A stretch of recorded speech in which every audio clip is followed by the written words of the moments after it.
Hey everybody, welcome back to the Shed. I'm Troy Shaw, and with me as always is Dave Griffiths. What's going on, Dave? Well, we put the wheels to the road and route to our guest today in Austin here at the Music Lab. Why don't you make the introductions? Well, let me tell you, I'm really excited about our guest today. Jason McMaster, best known for Dangerous Toys, but has been in many bands over the years. Broken Teeth is one of the ones you're working with now, I guess, and you got some cover bands and stuff. How's it going, Jason? It's going good. That's good, man. Yeah, thanks for taking the time, man. Sure. No, it's no problem. I just got off of work, came straight here. Cool. Perfect timing. Yeah. We all got here at the same time, I think. So, yeah. Go figure. So let's take it back to, I guess, your Corpus Christi days. I have two older brothers. I have one younger brother. We pretty much started to gander at each other's record collections, vinyl collections at young ages. Me and my younger brother actually traded records and stuff like that. You know, he was bringing home Led Zeppelin and Rush, and he didn't really like my record collection much. It was Queen and Elton John and Kiss and Alice Cooper and stuff like that. It's all good. Aerosmith. Oh my God. Yeah. Especially when you, if I go back to as far as I can literally remember, it's going to be across the street at the babysitter's house, her starting to play me a ton of Elton John. Just, she had some Elton John records and she's playing it, and I'm like, I don't know, 7 years old, like young. He was the first one I got into. I was, me too. That's what I'm trying to say. My first album was that I ever owned was Honky Chateau. Oh, that's a great record.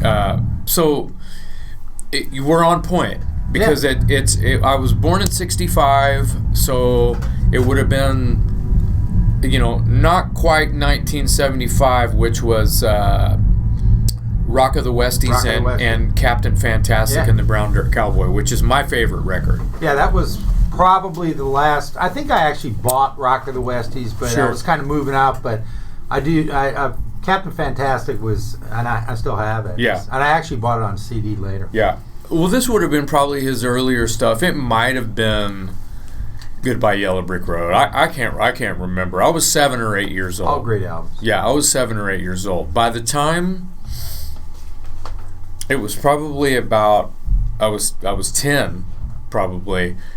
At that time I had discovered Kiss. And that was neighborhood friends my age who had older brothers. We're looking at their record collection and they have Kiss. Hey, have you heard this yet? They play Kiss Alive. My mind is exploding because I'm looking at the cover and I'm hearing the songs and it's fucking live. And I'm going, well, you know what I mean? It was kind of live. Right. Well, I was going to get to that, but when you're 9, 10, 11 years old, you don't give a shit. Nor did you know. It's like a comic book. These guys are having all the fun. These guys are having all of the fun. More fun than Elton John, more fun than Queen, more fun than Alice Cooper. These guys are having all of the fun. Gotcha. So at that point, every inch of space on the walls in my bedroom were Kiss. And I pissed people off. I alienated people because I was what people would then call a Kiss freak. It was popular with the kids when I was. Sure. I was at that. I'm older than you, I think, by a few years. And maybe I'm 52. Yeah, I'm 55. Okay. So I remember when Kiss Alive came out and Destroyer, and I was a Zeppelin, Aerosmith. Sure. I was in all that. So to me, it was. But the kids really were into it. Of course, it's like the kids that were 3 years younger than me, which you would have been. Well, Led Zeppelin and Rush and, the brainy stuff and the stuff that was bluesier and maybe even more classic without the kitsch, without the cheeky and the, still tongue-in-cheek, because blues is tongue-in-cheek. The innuendos and things like that were all over the place. But they have a guy that spits fire and blood and it jumps up and down wearing 8-inch platform heels. Yeah. When you're a kid, that's cool. That's the craziest. And they're playing rock and roll while they do it. That's like turns it into sports. You know what I mean? So anyway, Detroit Rock City rocks. There was a lot of things. It's a great song. It might even be their best song. Whether it's your favorite or not. Parasite Lady. Well, of course you do. Written by Ace Frehley. Of course you love that song. Who doesn't? But I'm saying, just if you think about what they wrote, how they wrote, what they wrote later on, what they wrote before the Destroyer record, and what Detroit Rock City, the song, does. And what key it's in, and how it's, I swear to you, it's fucking brilliant. The solo section, everything about it. Anyway, it's like the right producer was like, yeah, that we're opening the record with that. What makes a producer say that? See what I'm trying to say? Sure. So anyway, I caught on to a lot of that stuff, but then like, Rush and UFO, and then Lizzie, and my first concert was UFO opening for Rush in '77. It wasn't Kiss. It wasn't AC/DC. It was the Farewell of Kings tour? Correct. I saw that tour. It wasn't Aerosmith. It was, it was UFO that's and a Rush. That's a great combo right there. And UFO Well, it's a great, with Michael Schenker, 77. It would have been Obsession, UFO Obsession tour. Michael Schenker, the whole nine. It was. I cried. I knew what I was going to do. That sort of like opened Pandora's box for myself. I was probably 13 or something. You know what I mean? And that concert just fucked me up in the right way. Where I was like, I know what I want to do with my life. It's the Twisted Sister video. What do you want to do with your life? Well, I went to see UFO and Rush. I know what I'm going to do now. It made me cry. You know what I mean? So I knew that there was some kind of strange transcendence, if you're hippie shit, whatever. But I was blown out, and my parents couldn't stop me from talking about it, wanting to do it, asking for a bass or a guitar or something loud every year for my birthday and Christmas, And I'm self-taught. I've never had a lesson, and now I was just telling Troy, I'm a music teacher now 10 years. So it's the full circle. I got to tour, I got to make records, I have gold records, I've lived the dream, and I'm still living it, and now I'm giving some back by being a teacher. So did you have any pushback from your parents at that time when you were into rock and roll? Were they supportive of buying you the instruments and letting you go to the concerts? It was more like my dad's real old fashioned, and he's the best man on earth, but he didn't like the long hair. It was like we were just like, what the fuck's wrong? What's wrong with you? What's wrong, Dad? It's just hair. What's it? He's old school. He's from another time. It's a generational thing, as everybody says, and he's a retired electrician, and I think back then when his younger boys have real long hair and they're stopping by the house to drop off some tools or trade or shoot the shit with their coworker, and they're seeing these long hair skateboarding on the driveway or whatever. And back then it was, we had metal wheels on our skateboards, right? He's like, his buddies, work buddies are probably like, I know this shit happened, but his work buddies are probably like, Billy Mack, I thought you said you had boys. It looks like a bunch of girls over there skateboarding, fucking up your yard. The rest is history. You know what I mean? It's like I don't wear hats. I wore a fucking hat in 9th grade. What about your mom? What about your mom? Was she supportive of your musical? Very much so. My dad just didn't understand it until I quit high school. I dropped out of high school. I only needed like fucking 2 credits to graduate, but I dropped out of high school. I was in Austin when I dropped out of high school. I was in Corpus Christi all through 10th grade, and I was in my first bands down there, and it was piddly shit. I'll tell stories about my very first band in a second, but calling your old man who's old-fashioned and going, well, I dropped out of fucking school, and I'd go ahead and give it to me. Turn the knife. Just tell me that's the stupidest thing I've ever heard of. Why, I can't believe you're doing that, and really was upset. And when you think about from the time that I made the I'm dropping out of high school phone call to the time that I had to call him and tell him, well, I got signed. What does that mean? He knows what it means, but he wants me to tell him about it. Okay. And then a few years later, well, that fucking record went gold. What? What does that mean? Right. He thinks he knows what that means. He's like, It went fucking gold. I sold 500,000 records, and hanging on the wall has my name. Check your mail in a couple days. You get one with your name on it. There's my fucking diploma. Right? You know what I mean? It's like, it doesn't mean that I'm going to be able to be a provider for a wife and kids one day, but I got to do what I set out to fucking do. Yeah. The rest of this shit is free. Yeah. You know what I mean? If I can any sustenance and having a career at writing songs that are hit worthy enough to sell more and more and more records and sustain that for a while. That was in my 20s. I'm in my 50s. So when you put it all together, it's like I got to do all of the things that I wanted to do. I'm still doing the things that I wanted to do, but it's the fruit on the tree. It just looks different. Does that make sense to you? Yeah, very much so. Yeah, I think that's an eloquent way to say my career waned, but other things came into view that seemed just as important as my fucking career anyway. I became an adult. You start thinking about your parents. You start thinking about taking a wife. You start thinking about, I'm tired of waking up next to people I don't fucking know, or I know them and I don't like them. You know what I mean? It's like you want something fucking real, and it's cool. It's cool. And if you're happy doing what you're doing, that's really all that matters. Right. I mean, if the phone rings and there's an opportunity, I'm still in a great position to be able to say yes or no. Because I don't want to be away from my family or whatever. I've got excuses that are worthy of the answer no. Right. The other one would be, what's the money like? Yeah. And if the money sucks, I ain't fucking going. If it's worth it to be away from my family financially, I'm fucking going, and my family can eat shit. You know what I mean? And they know what I mean, too. Yeah. They want me to be, successful, even at this age. It wouldn't matter what age. They want me to be happy. They want me to be successful. But they know that I'm going to manage it in a way to where I'm benefiting in a bigger way that's providing for more than just me. I want to get to Watchtower a little bit.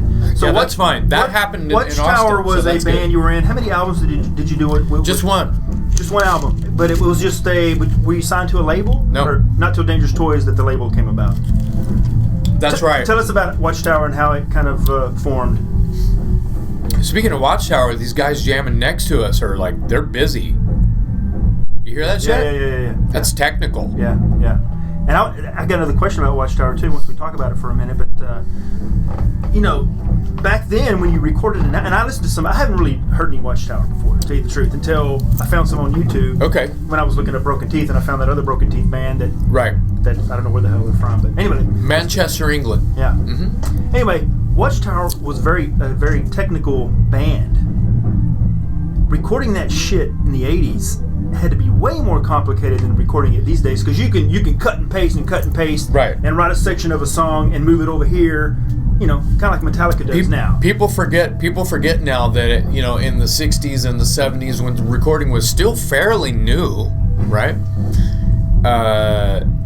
You had to be good. Yeah. You had to be fucking good. So how long did it take? You think about Bad Company and Led Zeppelin and things like that, where they're going in and almost just cutting it live, and they print it. It's hard to write a song that you only need to cut one vocal track.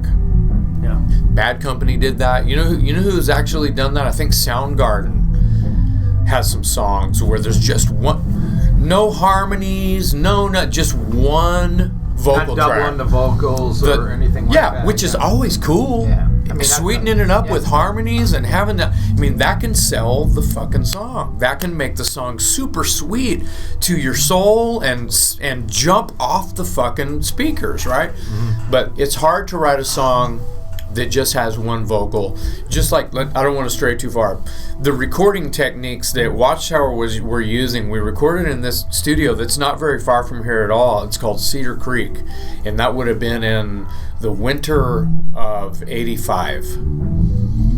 And technically it came out in January of 86, but half the record had already kind of been done, because a few of the songs we did over at Earth and Sky Studio, which would have been by the old Robert Mueller Airport. there was this little studio just on the northbound side, but just south of what would be where the planes used to fucking come right over 35 and land.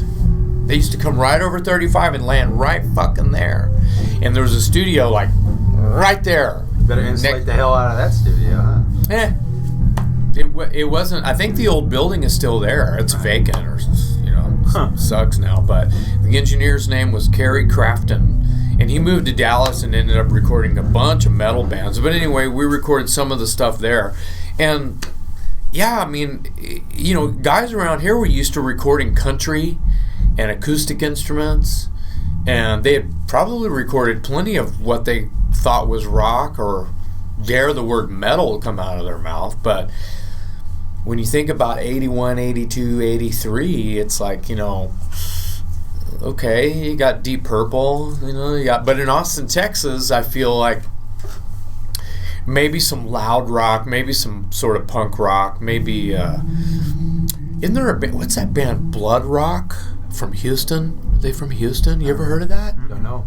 Really? You guys should look that up. They have a song called DOA. It's fucking awesome. Singer sounded like Dio. No kidding. 70s, late 70s, kind of like keyboards, very Deep Purple. Familiar, but I don't have Blood it. Rock, I think, is what it's called. Anyway, I used to hear that song on the radio all the time, 99.5 KISS, which was a great rock and roll radio station all through that time that I'm talking about. Late 70s all the way through the 80s. But anyway, so yeah, you're talking about something legit.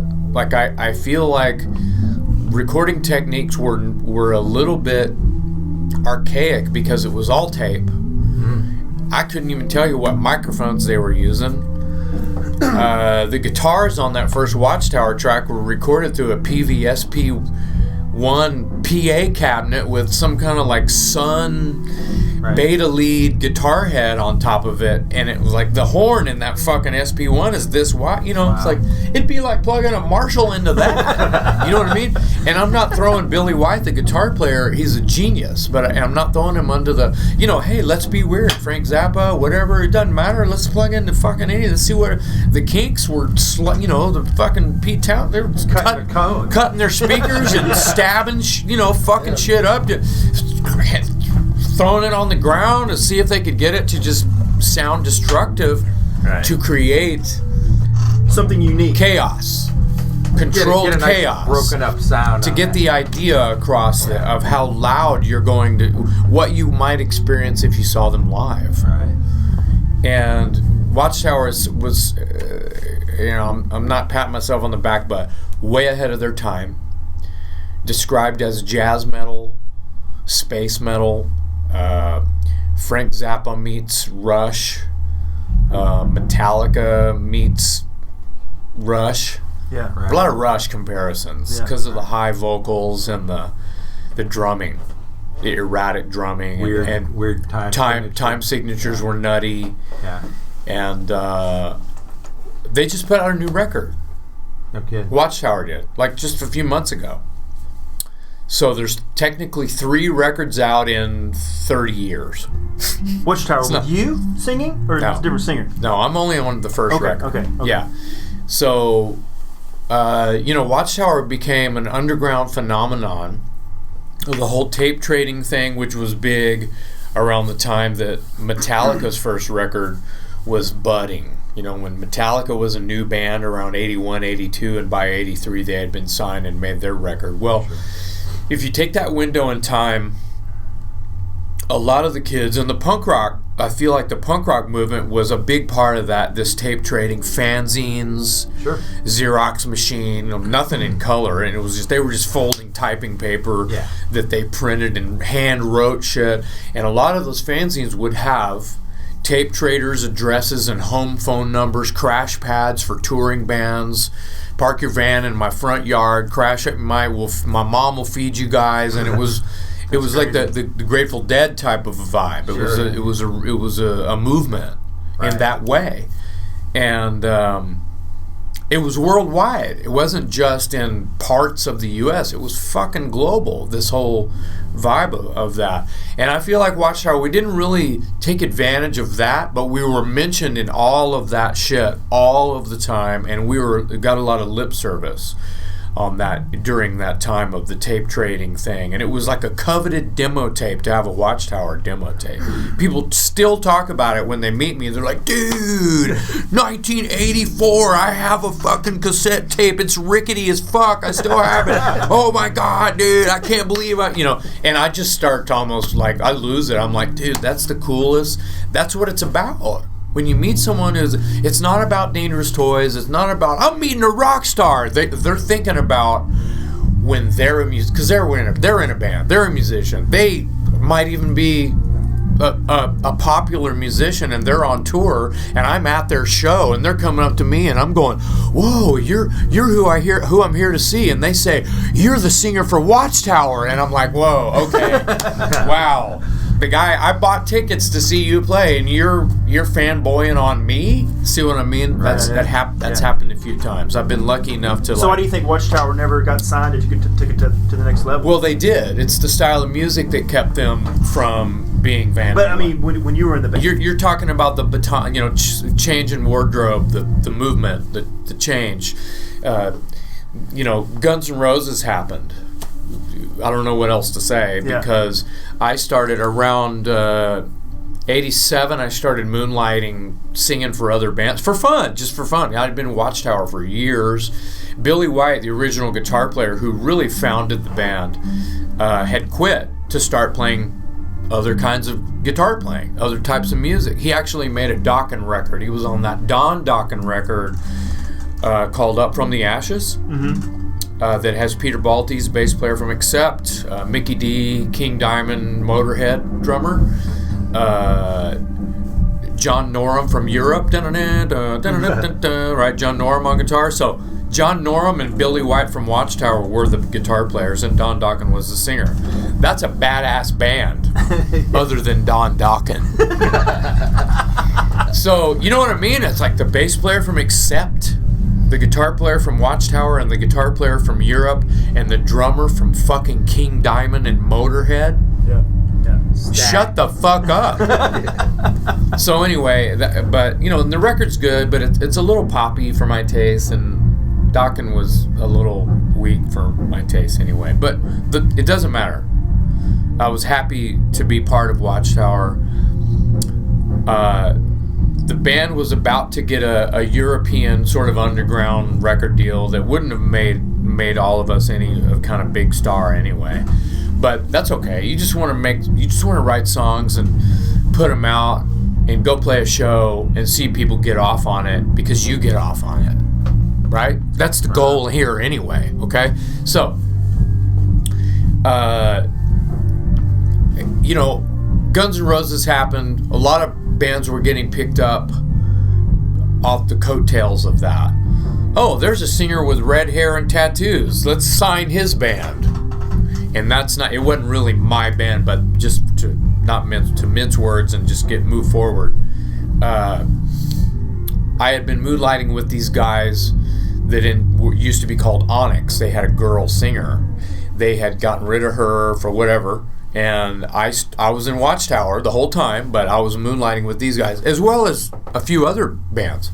So we write some songs, we play some shows. 6 months later, a girl I was dating sends a tape to, it had Watchtower on one side, cassette tape, Watchtower on one side, and a live Dangerous Toys thing on the other side. It was an 87 demo, the last demos I ever did with Watchtower, and a live KLBJ Local Licks live thing that we did live on the radio, recorded from, I think, Steamboat or something.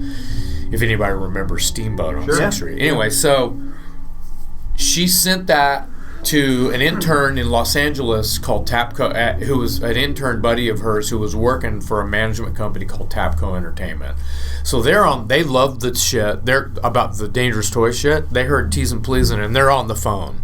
They're calling her, going, "What the fuck? How can put me in touch with these guys?" Blah blah blah blah blah. During that sort of courtship was the second ever South by Southwest music conference in Austin, Texas. The second one, which would have been March of 88. The first one would have been March of 87. Well, literally, me and my friends were like, what the South by what? What the fuck is that? We don't fucking give a shit. Let's just play some fucking shows and party, right? Yeah. we get asked by Jim Ramsey, rest in peace, who was booking the back room at the time, because we were the house band, Dangerous Toys. Doesn't matter how Onyx became Dangerous Toys, it's obvious, right? So I leave. Well, that's too far ahead. Let's see. So we play this showcase. Jim Ramsey from the back room, booking the back room, calls, begs us, dude, we just played there Friday night. Why do you want to fucking book us? So South by Southwest was going to be at the back room. I mean, no, it was citywide. It was citywide, but it was only a 2-day festival, and it was only music. It wasn't a fucking trade show like it is now. It actually was music for a long time, and then they got into the it's not video, and then they got into trade show. It's a trade show now. It's industry trade show. Okay. So it was all about music still. It was the second one, March of '88. This little lady named Celine Armbeck is at Steamboat watching Onyx, the new Onyx. Right. She's got another band. She's still going by Onyx. That's fine. That's her, right? And the lady's watching them because she had been to the very first South by Southwest. We still didn't know what the fuck it was. And saw Onyx without me. She saw them. She saw the Toys guys when they were in. She saw Onyx at the back room, and she came back to basically fucking sign them, right, to a publishing deal. She worked for a publishing company, so she's downtown, going, something's different. This ain't the same band, and she's hanging with this guy Bobby McNeely, rest in peace. And he used to work at the back room, and he's just there hanging out. He may have been working, and she's asking, "Hey man, can you? What's different about this? Oh, you're thinking about the old guys.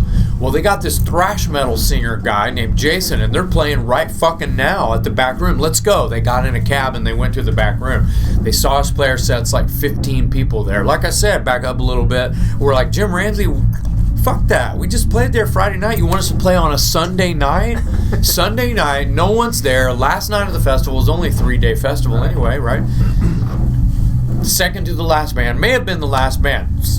Wasn't shit for people there. But there were A&R guys there? No, just her. Oh, okay. Just her. She walks up. She's by herself. She walks up to me, and I'm still in Watchtower, right? She walks up to me and says, "Hey, I'm Celine, and you guys were amazing, and I'm from SBK Songs in Los Angeles, and I want to talk to you about some publishing." And I'm like, "Man, I'm in this thrash band called Watchtower. You can go talk to those guys. Look, they're right over there. Just go talk to them. I'm not even in this band." I was a dick to her. Not trying to be, but I was just like, Sunday night, fuck this shit. I was drinking a little bit. I was probably, I don't think I was very nice to her, but she was very cool and whatever. Sure enough, ended up hanging out all night talking biz with those dudes. Next day, my phone rings. Dude, she's legit. We looked her up. She's legit. I said, next step, put her in touch with that manager who's fucking won't leave us alone. They're both in Los Angeles. So she goes back to Los Angeles. They get in bed together. They had never met each other out there. So they're in bed together talking. Long story short, they set up, we never had to leave Austin, Texas. They set up all of these showcases for Dangerous Toys to play at the back room. All of our showcases were at the back room, and all 7 major labels flew to town, wined and dined us, saw us play at the back room, and offered us deals. We ended up going with CBS Music, which is Epic in Columbia, which after the first record what year was this, 87, 88? No, that would have been, we recorded the record in 88. So South by was 88. So after that, you recorded. Right after that, the deal happened, and we went to LA. We were recording by winter in '88. We were recording in Los Angeles. And then you guys probably went on the road, opening up for some big acts. Exactly. So the record came out in May 9th of '89. Sure. So, you made the record in '88. You go home for Christmas, they master it, you're hanging out, whatever, because all of a sudden you're just a 5 assholes from Texas never had shit in your pocket before. Now you got a little something in your pocket. You're not rich, but you got you think you are. you got $1,000 in your wallet. You never even had a fucking wallet. You didn't fucking need a wallet because you didn't have any fucking money. No ID, you don't give a fuck. You're still a punk ass, right? All of a sudden, it's legit, and you're like, oh shit, right? So the phone rings, and yeah, your tour dates are blah, blah, blah, and we're like, whoa, we're seeing like itineraries are being mailed to us and shit. We're like, damn. Well, how are we gonna get around? Well, what do you mean? We got a tour bus. Fucking tour bus? You know what I mean? It's like, we're going to fucking Disneyland. We're going to fucking Disneyland every day. Rock and roll Disneyland. Yeah. Fleeting moments in time, but we took them all as frozen windows in time, like things that we could think about and go, wow, that was fucking awesome. Well, give us some examples. Like, who were you touring with? Well, we started out on a Z-Rock tour that lasted for about a month, and that was like promo, where it was a deal with our label and our management team and all that, and where they would basically give away the tickets on the radio, so all of the shows were packed. Right. The video hit. We made the video for Tease and Pleasin'. That was the first video you did. It was fucking boom all over MTV. It was on what was that show on MTV? Hard 30, Hard 60. It was pre Headbangers Ball. Okay. And whatever. You played a bunch of clubs, and we played some shows in New York with Warrant, Extreme. I think we played some weird one-offs. Another one with Warrant and Kicks, and somebody else that's not coming to mind right now. And then we got a tour with LA Guns and Tora Tora, and that's when I saw you guys here in Austin. Yes. At the Austin Opera House, October 11th, 1989. And then after the show, we went to the back room and saw Dirty Looks. Loudest fucking band ever heard up until that point. I was like, holy fucking shit. And not to get off point here, in '94, that guitar player in Dirty Looks joined Dangerous Toys, and he's still in the fucking band. Oh yeah, cool. It's a weird little crystal ball happening. That was pretty much the heyday of MTV, and they had a certain look, and did you always see your band as a metal band, a hard rock band, a glam rock band, hair metal band, or did it matter? I'll try not to be as harsh as I have been in the past, but I just don't particularly enjoy the term hair metal. I don't think anybody does. Right. I think that it may have been something that you were grouped with all the other right. I was lumped in with. Time, yes. I mean, if they were going to call Poison a hair metal band, when you listen to Dangerous Toys, I mean, somebody might be looking at the picture and going, "Oh, they're a hair metal band." Right. But when you hear the music, I would really hope that they wouldn't just say, "Oh, it's a hair metal band." I would say, "Wow, that has something a little bit different in it than Poison has." Well, I think right. I think you look at you go back earlier. You got T-Rex, and glam was a term that, for whatever reason, wasn't a derogatory kind of term. You know what I mean? Not at all. No. Queen was part of the glam movement. Yeah. Do you think T-Rex? They hung out with T-Rex. They were Bowie. Elton John, Bowie, yeah. Yeah. And you know what? That's borderline punk rock streaming into timeless rock music. So you got a lot of these bands that could have been really like LA Guns or something like more glam, I think. But probably got lumped in. LA Guns was a little LA heavier. Guns is a hard rock band too. I think that a lot of those really hard rock bands like Guns N' Roses, you guys, LA Guns, and there's some other guys that got grouped in the hair metal. Faster Pussycat is kind of like they go both ways. Yeah. You could say they're like this dirty Rolling Stonesy, Aerosmithy. Well, they're real. It's real kind of. That's kind of the glammy But I mean, thing. the guitar riffs and stuff like that kind of got a pop side to it. You know what I mean? Yeah. This sounds weird. This feels and sounds weird when I say it, but I really like the term cock rock. Yeah. Because it scares people a little bit. It's like, damn, but it's better than hair metal. Yeah. And you just can't say cock rock in some kitchens, right? you understand? It's more in Dave's kitchen.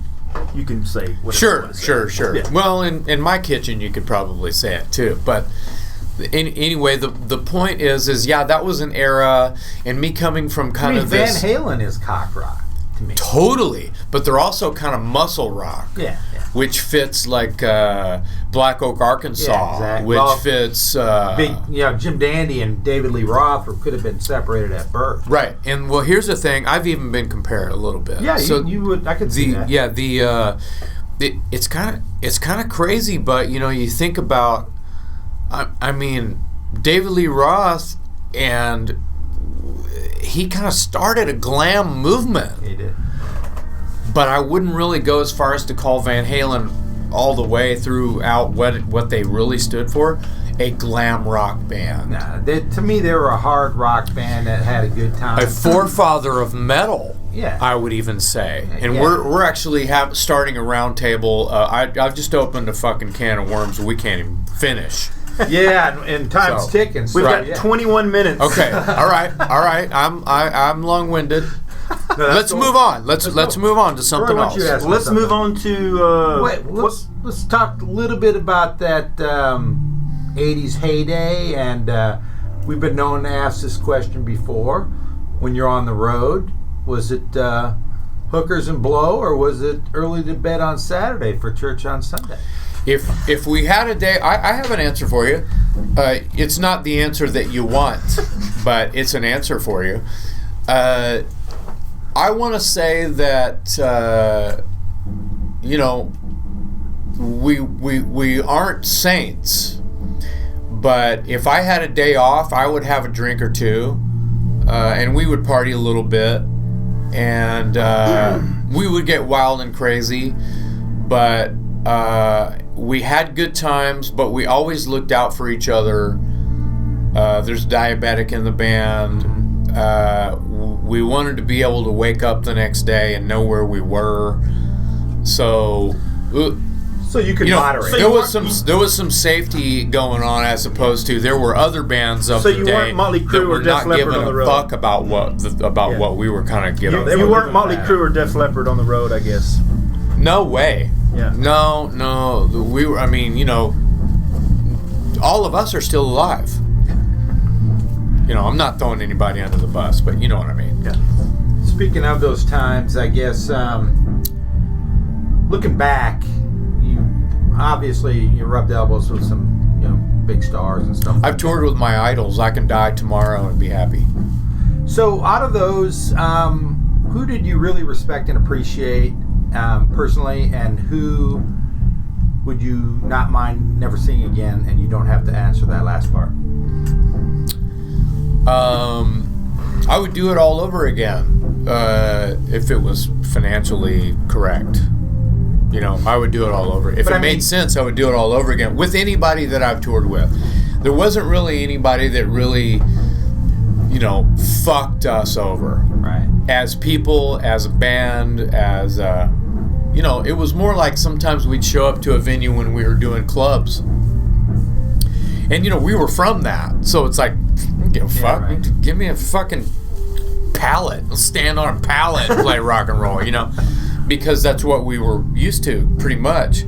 Now you want it to be a quality gig as much as possible. If it can't be what you got used to doing it super pro, you show your audience that you're not afraid to rough it a little bit. Well, and your fans appreciate that. Was there anybody, like I was asking, specifically, let's say a big star? I don't think that there was anybody that sort of said, fuck you. Was there anybody that you really appreciated? Who was the biggest idol that you went on tour with? Okay, well, yeah, it's Alice Cooper, Judas Priest, Rob Halford, Lemmy from Motorhead. We did shows with LA Guns. We did a couple shows with Accept. I love Accept, but the singer they had was the first American singer they had, which that would have been 89. They had a guy from Maine. It wasn't Udo. Yeah. I was wishing it was Udo because I was a huge Udo fan. The song "Scared," is that song about Alice Cooper?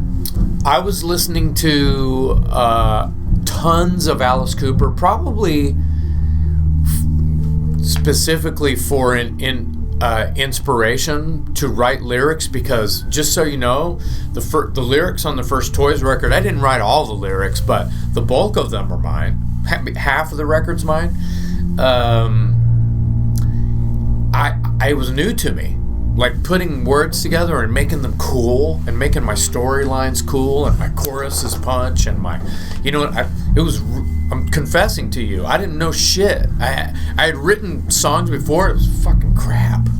I thought I was, so I was winging it. It's like, oh shit, I got to do this for real now, because when the band got picked up, we had enough songs, but not enough songs. Not enough fucking songs. Right. You know what I mean? We had some songs that, there's a few of them that needed work.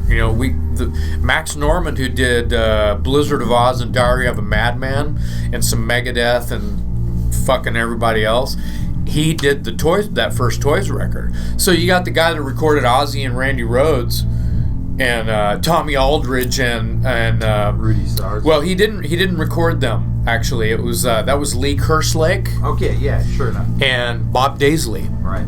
That's who was on those records. That's right. Yeah. Aldridge and Sarzo were in the photograph. Yeah. They were in the photograph. They got credit. They got the pretty guys That's true. to be in the photo, and they got Lee Kerslake, and they got the bad motherfuckers who might not be pretty to play on the records and write the songs. So when you had to Bob Daisley wrote those fucking songs. Right.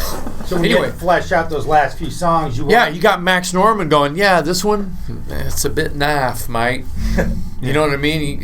What are you going to do? It's a big fucking hoe right here. It's like, damn. Show up and wrote a bunch of songs, and this guy's fucking going, that one's no good. That was not going to make it. Check into some chateau in France, and then just spend another couple months. We thought we were in heaven, but by some standards, we were kind of slumming in L.A. a little bit. I mean, we had apartments, and we were driving new Mustangs. The rental cars were Mustangs. It was, a bunch of dudes from Texas. We were going, fuck yeah, this is awesome. Driving around L.A. and not giving a fuck about nothing. It was fucking great. But in as far as the workplace, we had a little jam room across the parking lot from the studio we recorded the first record at Sound City. You seen the movie? Yeah. Oh, wow. That record's from Sound City. I love that movie. I've actually seen it like you. Yeah, it's fucking awesome. Yeah. It's fucking awesome. Well, the studio's great. So were you playing through the Neve? Yeah. So, I mean, a scenario, the Toys rehearsals, and Max Norman's coming by, listen to the songs, and you go, that's better, that's going to work. He was nitpicking on some of the songs. So, but that's like a normal thing now. Yeah. But we learned so much about songwriting from that first experience. Right. That I still use today when I write a song. Was the second album recorded at that same studio, or was it recorded? No, that was recorded at Suma, and you can tell it's recorded in a totally different studio. They didn't have the need. I guess not. Yeah. Well, it may have been a need, but you wouldn't have known it. Roy Thomas Baker, who did Queen and Journey and Cheap Trick and The Cars and Bad Company, he made that second record. So you have to talk to him about things you don't like. What do you like better, the first or the second? Well, everybody, I like about half of the. We weren't ready to make a second record. I like about half of the songs on there. I think Best of Friends and Line 'Em Up and Give Me No Lip and Sugar Leather and the Nail and Gunfighter is almost like really badass. I think the tones disappeared. When we left LA, there was tones on that record. When we heard the record came out and we heard the mastering and how it was swimming in reverb and shit, I was going, what the fuck happened to our record? Yeah, it has a different sound than the first one. I love the first one. They tried to polish it too much, and it should have gone the other way. Should have got dirtier. Yeah. It should have been dirtier and meaner and harder and drier. Especially at the time, because what year did that album come out? 91? 91? Yeah. So that's right when grunge was about to come out. And then they put us on tour with Motorhead and Judas Priest and Alice Cooper and Metal Church. And they put us on right before fucking Motorhead every night. And remember those terms we were talking about? Hair metal, cock rock. And we're right before after Metal Church and before Motorhead. Guys, we're going to be mistaken for girls, and someone is going to rape us. We are so fucked on this tour. Lemmy. Right, so you know what? We may have played our material a little bit faster and a little bit meaner just to try to suck it up a little bit. We were trying to be bad boys, we were trying to. But you know what? We had fans. It doesn't matter. We had fans. That's the great. first record had done well enough to where we had fans. And you still have fans. That's right. That's great. You still play Dangerous Toys today. You do shows That's right. every once in a while. That's right. Let's get to Broken Teeth. Okay. Been around 18 years. Incredible. In a good way. 6 records out. Yeah. Got a 7th one in the can that's not out yet. But Bulldozer, the newest one, came out October a year ago. So it's been out just over a year now. So that's called Bulldozer, and that's out now. You can get it anywhere.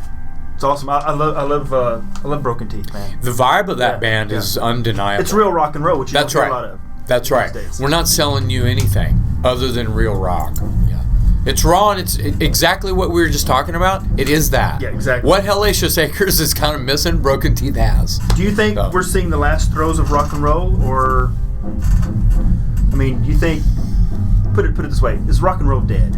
No, I think rock and roll lives in here with whoever wants it. All they got to do is look for it. Well, you do have to look for it. If you turn on these guys next door know rock and roll. If you turn on, I think that there's the digital thing changed what we're the three of us are old enough to know now that we get it in a different. It's on a different. It's served to us slightly different now. Yeah. And there's not 200 rock bands that kick your ass. There's too many for you to choose from, so you're like, right? You're stuck with this, like, I don't, which way do I go to get my ass kicked with a badass rock and roll song? Where do I go to get this? And people's attention spans are so short these days. When they do find that one band, they appreciate it for not long enough, and then I think they move on looking for the next fix. Me personally, I don't want a smorgasbord of all this shit and pick just one thing out of it for me to like. I don't like that. So I guess I'm confessing that I'm afraid to buy anything new by an old band. Does that make sense to you guys? Oh yeah. I'm stuck in this one thing, but I'm creating new music that's my music. Fishing things out of this well of kick-ass and trying to make it happen again in my music right here. And in other words, it's got the integrity of something that I fell in love with when I was young, in something new that's not fucking new at all, and that's the way I like it. Yeah, exactly right. Yeah. Yeah. Was Motorhead new? Was Lemmy doing anything new? Here you go. Is Slayer doing anything new? Is AC/DC doing anything? I love you guys for saying that. Yeah. They don't have to do anything new. Yeah, they're the same band they were in '76. And I think that's fucking great. Yeah. Now I love it that band. You can go Beatles. You can go Pink Floyd. You can you can even talk about pop stars who slightly go off kilter. You can even start talking about different styles of music. You can talk about hip hop and R&B, incorporating all this different stuff like DJs and laptop music and electronica. Dude, if it's fucking good, it's good. It's good, and I don't give a fuck what box you want to try to put it in. I agree. Yeah. 100%. And the innovators are like that. You know what I mean? It's like, I'm not trying to reinvent the wheel by choice. No. Right? And if someone wants to be cutting edge, like Bjork or Sia, see, that's pop music, but they're fucking weird. It's esoteric, and I think that's fucking cool. I do too. Yeah. And she's out. And you know what? They can sing, and they're fucking weirdos. Yeah. That's what I like about it. Yeah. That they're fucking weirdos. You know who I love? I love Lady Gaga. Yeah. I'm not going to say that I love her records, because I don't know what her fucking records sound like. But you the know songs what? You've heard She like. can sing her ass off. Yeah. Have you ever And heard? she's got talent. And she loves metal. Yeah. Have you ever heard her play piano and just sing by herself? Absolutely. Have you heard her do that Tony Bennett stuff she does? Oh my God. Well, she's going to be in the Super Bowl and it won't be long. She's the shit. She's the shit. Oh, yeah, she fights for human rights. Yeah. She is an advocate for name it. She does it. She's like the overachiever type of thing. She's into horror and shit. She's fucking cool. She's interesting at the least. Right. If you fucking hate her or you hate her music or whatever, you're like fuck her, whatever. It's like you're not really. You haven't been. Exposed to the facts about her. I guess the thing that I see what she's into. She got the new video where she's wearing a pseudo cowboy hat. And she's got this Gretsch White Falcon and barely playing. She did that on Saturday Night Live. Yeah. And, she's surrounded by these hotshot guitar players. Yeah. She's propping it, and whenever I see it, it's like when I saw Madonna holding the Les Paul with the fingerless gloves and hitting a couple chords, and I just see it as like it's Vegas act. It's exactly. Yeah, I think it takes it's away, choreographed, and I think it takes away from what she's doing because you know her for her singing and perhaps her piano playing. Right. She's not a guitarist, so when she picks something like a beautiful White Falcon, she's out there. To me, it's a guitar player sees that and might get bummed out a little bit. It's not she's fake. That's a step back. But I got it. But the she's on point. Yeah. She's in her place. She doesn't miss a note. She can fucking play that piano. She's a badass. Let's finish this up. She's got some talent. That's for sure. Let's finish this up, guys. You guys are looking at your watch and we got 5 minutes. We're paid by the hour. Yeah, that's right. Yeah.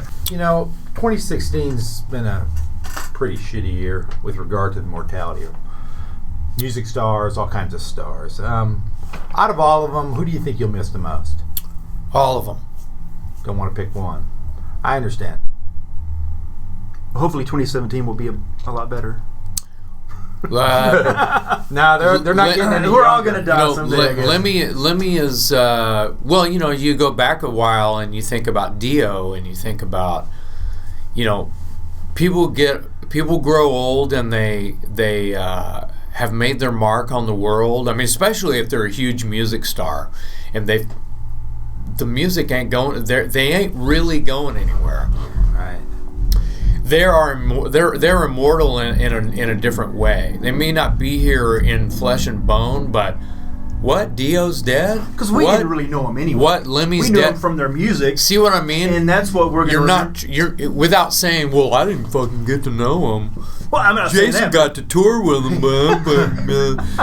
I'm not even... It's not even about that. Take me, put me in the corner of shame, and if you just like disconnect from the whole thing and look at how big it is, it's beyond all of us about how it's just music. They just wrote some songs and put it out there. But dude, did it emotionally attack your soul and transcend you, take you to another place every time you put the needle in the groove or press play? Yeah. That's why they're not fucking going anywhere. Right. Lemmy is a character and a talisman.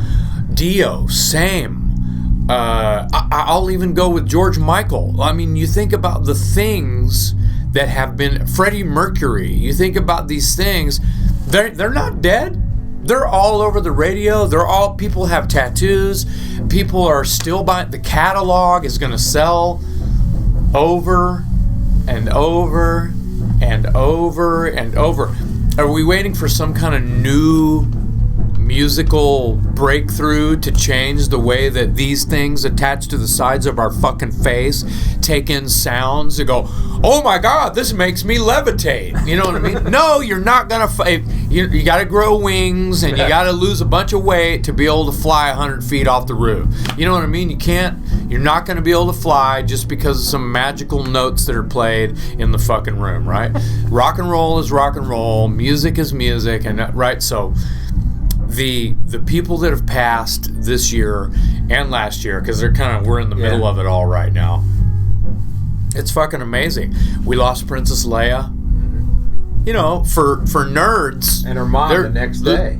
Yeah, that's weird. That's, you know what? That's sort of common. Yeah. Died of a broken heart. Yeah. Right.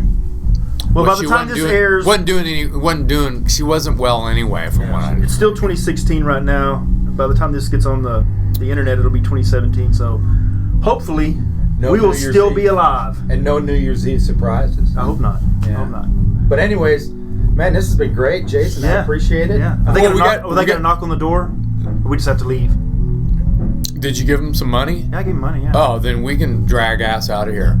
I have a band called Igniter. Let's talk about it's got a new record coming out. I've got a band called Evil United that I'm making a record. I wrote 3 records this year. 3 different bands. Yep. 3. I wrote a Broken Teeth record. That's what I was going to ask. What does 2017 hold for you? A new Broken Teeth record, a new Igniter record, and a new Evil United record. If you don't Kill 'Em All, y'all know what? Yeah. Sad Wings is my Judas Priest tribute. We've got some shows. Big Balls is playing tomorrow. That's AC/DC. This year, I with some friends of mine, we started an Aerosmith tribute called De Niro Smith, like Robert De Niro. I got it. Yeah, he's got the Cape Fear eyes inside the Get Your Wings logo. The Cape Fear eyes looking through, and the A, like the little A for Aerosmith in the middle. The old Aerosmith logo. We put we put in the A in the middle there. We put Taxi Driver with the shades and the army jacket with the mohawk and shit. It's pretty cool. De Niro Smith, and a lot of stuff off rocks. And we only do the first 4 albums. Yeah, great. Awesome. I've recently joined a full makeup Kiss tribute called Kiss This. That's gonna be playing in a few months. Your bass player. Yeah, Gene. I'm doing Gene. Let's see. Yeah, Kill 'Em All, Sad Wings. Those are the busiest ones. Big Balls. Then De Niro Smith. Those are my 4 and then the Kiss thing, and I haven't done anything with them. So you have a gig almost every night. It seems. I mean, you seem. No. See, I'm technically I have a couple other cover bands that I do as well we play a little bit of everything, and so someone made me count. So with my 4 original, you think Igniter, Broken Teeth, Evil United, Dangerous Toys. Those are my 4 original bands. And then I've got 4 pseudo-seasonal tribute bands. I'll call it seasonal. Right. The toys are seasonal. Right? And it's almost like Broken Teeth is seasonal. You get where I'm going now? Yeah. It's like I went from playing 250 shows a year, I'm down to like 75. Yeah. Right? That's busy enough because I have a job that I love. And tell us what your job is, because a lot of people probably don't know that you actually have a real job. I teach music to kids, but I also direct an adult program on Monday nights for a corporate school called the School of Rock. We have over 100 schools worldwide. Yeah, it's a total corporate thing, and they hire guys like me. So what do you teach? How to be a rock star? Is that kind of what it is? No, I give one-on-one vocal lessons, guitar lessons, bass lessons, and sometimes even drums. You don't want to hear me on the fucking keyboards. Even though I'm an Elton John freak, you don't want to hear me on the fucking keyboards. Can't play a little Europe? Well, that's one finger, so yeah. I can. The only thing I can play on the keyboard or a piano is "Home Sweet Home."